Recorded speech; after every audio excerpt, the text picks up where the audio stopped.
Pakistan cricket at its best. 1 minute down, next minute up.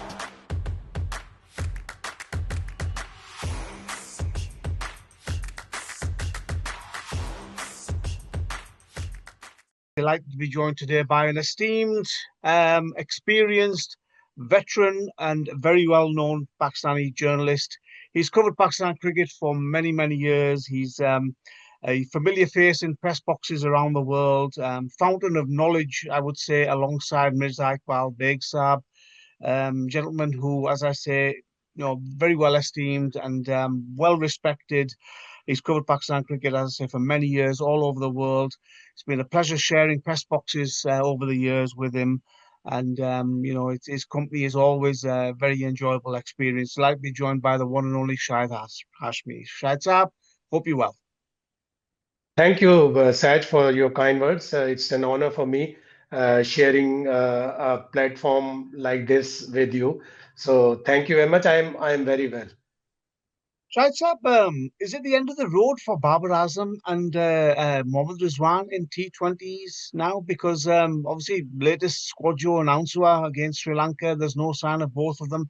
Shaheen Shah Afridi, we can say he's still got a role to play. He's carrying an injury and he's playing in the BBL. But it looks like the curtain's being drawn on the T20I career of these two, though. I don't think about Babar Azam because Babar is playing for Sydney Sixers, and there is a pact between Pakistan Cricket Board and Cricket Australia that they will give some of the top Pakistani players for their Big Bash, and in reciprocal arrangements, Cricket Australia will definitely help Pakistan getting some of the top Australian players for the PSL 10th edition early next year. So hopefully Babar will join the World Cup squad. He's been rested for this Sri Lanka three T20Is against Sri Lanka. Hopefully he'll come back. As for Rizwan, Mike Hassan had said that if he's got an opportunity to score some runs, do some good wicket keeping in the Big Bash and force his way into the Pakistan team for the World Cup. You cannot rule out anything in Pakistan cricket. Come February and maybe Rizwan is announced as the captain for Pakistan team because in the last 3 World Cups, we have seen that preliminary squads were submitted to ICC and then 3 to 4 changes every time we've had a World Cup a week before or a fortnight before. So nothing can be ruled out as far as Pakistan cricket team and its announcement are concerned. They have put faith in Usman Khan. And Mike Hassan came out and said that Usman plays good against the spin. Maybe he's judged a club level T20 tournament at Running Glass as a benchmark. And Usman was tried in the Tri Series. He scored a few runs, but it's still shaky. Let's hope that he finds a permanent place in the Pakistan team and this keeper's problem is solved just before the World Cup. Maybe they'll try him. Maybe they've also named Khawaja Nafay. Maybe if he gets 1 or 2 matches, although he's not performed well at domestic level, he played T10, 1 or 2 good innings, but after that he had all the single figures for Quetta's cavalry team. Right, Sab, coming back to the Babar Azam, discussion as a T20I player, putting your journalistic head to one side, and I'll do the same.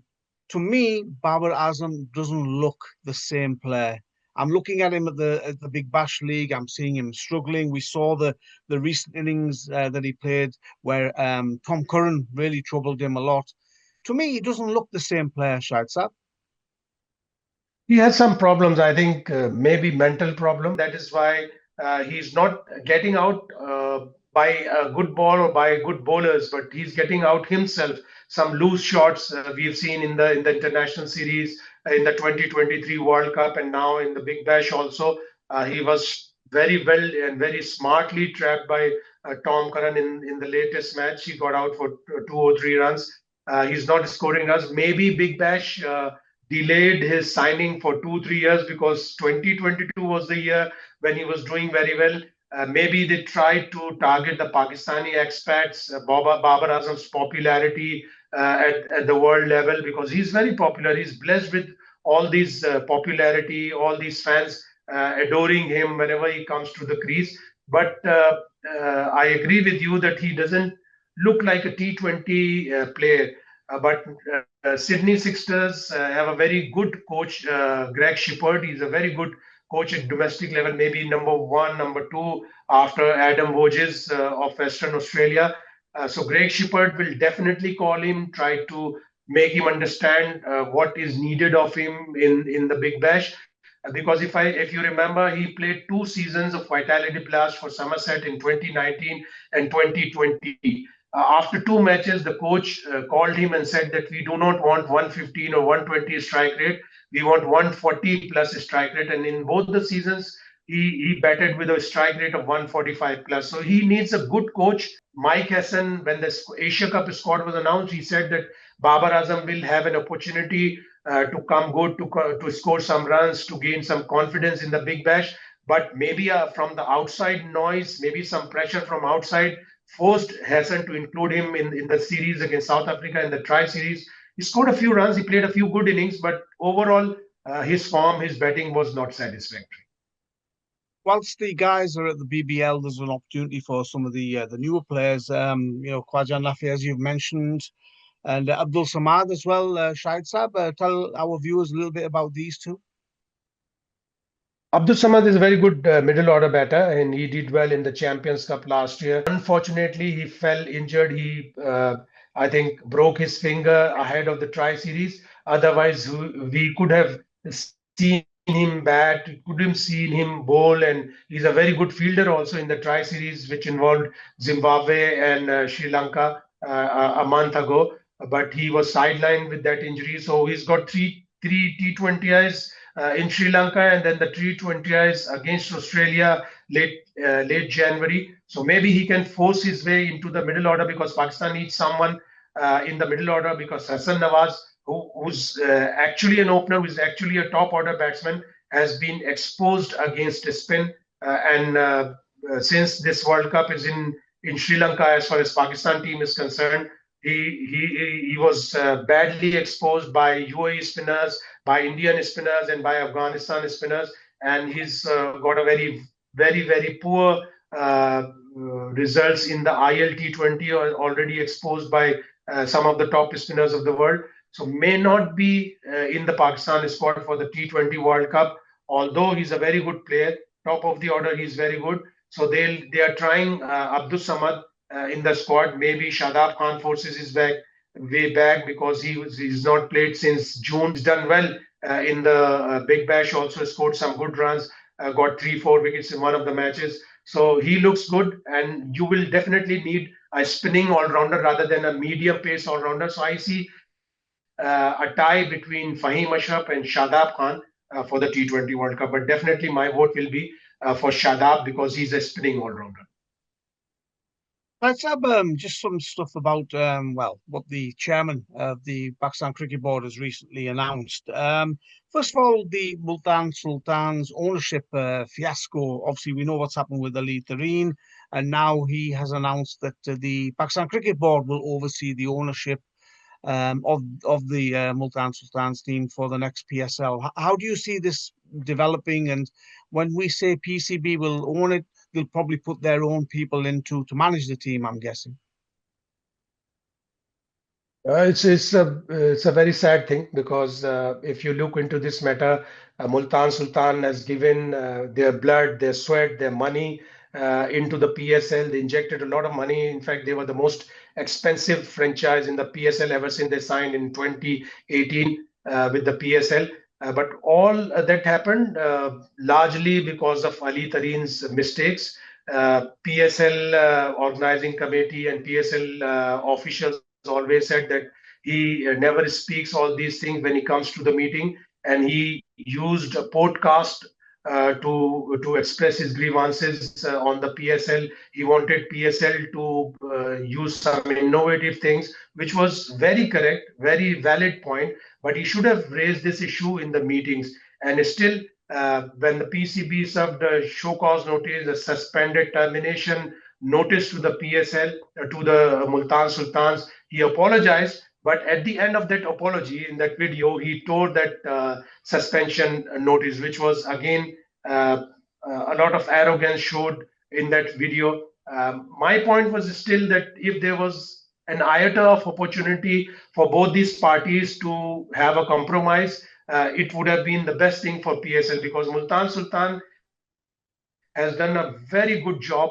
as far as academies are concerned in the south. They have produced a lot of first-class players. They have produced a lot of good girls for Pakistan women's team, and the future is also good for their academies. So it should have been solved then and there, or on the table of negotiations. Both the parties should have taken one step forward. PCB should have taken two steps forward and allowed Multan Sultan to continue. Now they have decided that they will run it on its own. It's a sad thing, because we all like Ali Tareen's work. We all like him as a person, as someone who is so passionate about cricket. And Multan Sultan, of course, a very successful franchise as well, because they played the last three finals in the PSL. So now this matter is out of hands. PCB will run the Multan Sultan, which is a sad thing. Let's hope that Ali Tareen comes back into the PSL one or the other way. There's two new teams, Shahid Saab. And obviously, Ali Tareen's got the opportunity to buy one of those two new teams. Nafay Saab mentioned that. Seems to be quite a lot of interest for people wanting to buy the two new teams, which is a good thing, really, isn't it?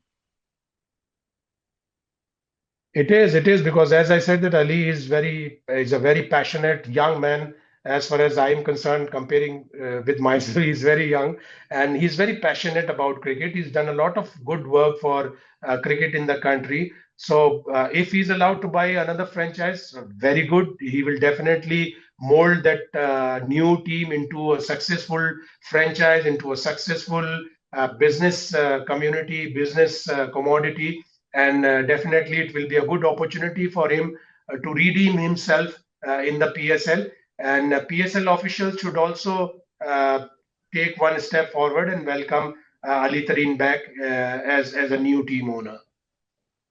Wasim Akram has been announced as the brand ambassador for the next PSL. Shahid Saab, I think we're in the wrong business. Brand ambassadors, mentors, sound like very good jobs, getting paid a lot of money, isn't it?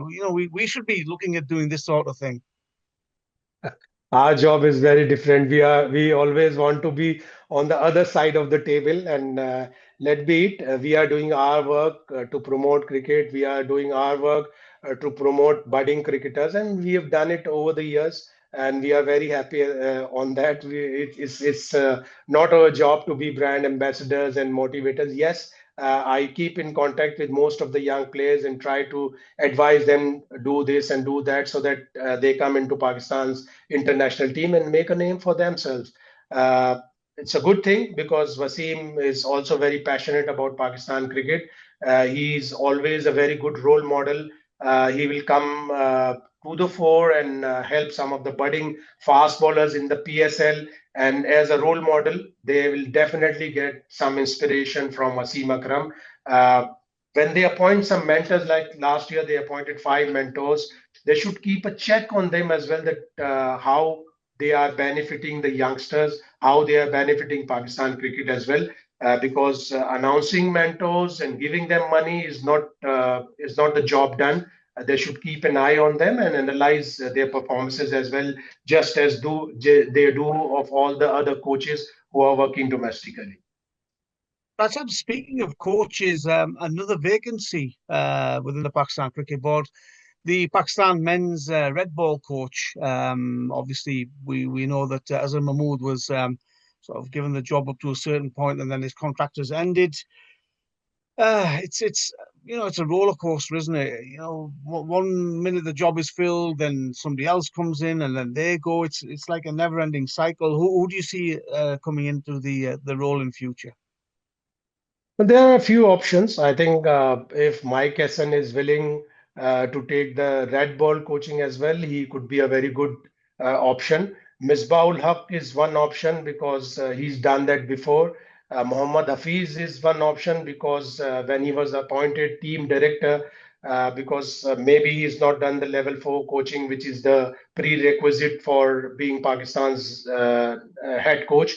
Maybe he'll do all these coaching courses, because did a very good job, although there were some complaints about the players that he was very strict, very hard on them. But Pakistan performed very well on the tour of Australia, and had they not spilled quite a few catches, crucial catches, and had one or two of the batters scored 100, Pakistan would have won that series 2-1 rather than being blackwashed or whitewashed 3-0 in that series. So these are three options. Pakistan should definitely have one of these gentlemen as red ball coach and appoint them for a 2-year period, because when Azhar was appointed, there was a word interim head coach for Pakistan, red ball coach.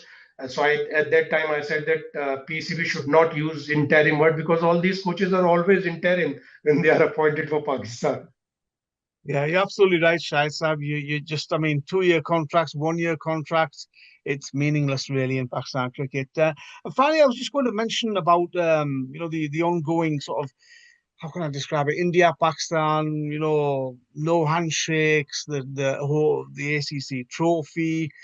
Just so much bad blood, isn't there, at the moment between India and Pakistan? I know a lot of it is political, but it's not nice to see, really, is it, Shahid Saab? It is not nice, because Pakistan and India are two very important cricket countries of this world cricket community. And every time Pakistan play India, even if there is a no match, like in the Asia Cup, all three matches were lost. They keep coming back to Pakistan, and they play whenever they play ICC, ACC, or anybody. They wanted Pakistan to play India because they get a lot of eyeballs, they get millions of viewers, they get millions of dollars, millions of pounds when India play Pakistan. So it's a necessity for international cricket. Extremism, until and unless it's politically solved, will remain there. And for Pakistan, the best answer from Pakistan side is to beat India anytime they come across. Like they beat India in the Rising Star Asia Cup, they beat India in the Under 19 Asia Cup final. Uh, when such things will happen, Pakistan will get value, Pakistan will get respect, no matter if they don't shake hands with Pakistan. If Pakistan comes on top, they will definitely give more value to Pakistan, and more matches between Pakistan and India will be played, because it will become a bigger necessity for world cricket. Guys, I really appreciate your time. Thank you very much for your thoughts and words today. And it's always a pleasure. And inshallah, we'll Most catch up welcome, soon in sir. future. Thank you very much. Inshallah, inshallah. Always welcome. Thank you. Thank you. Honor Thank is you. mine.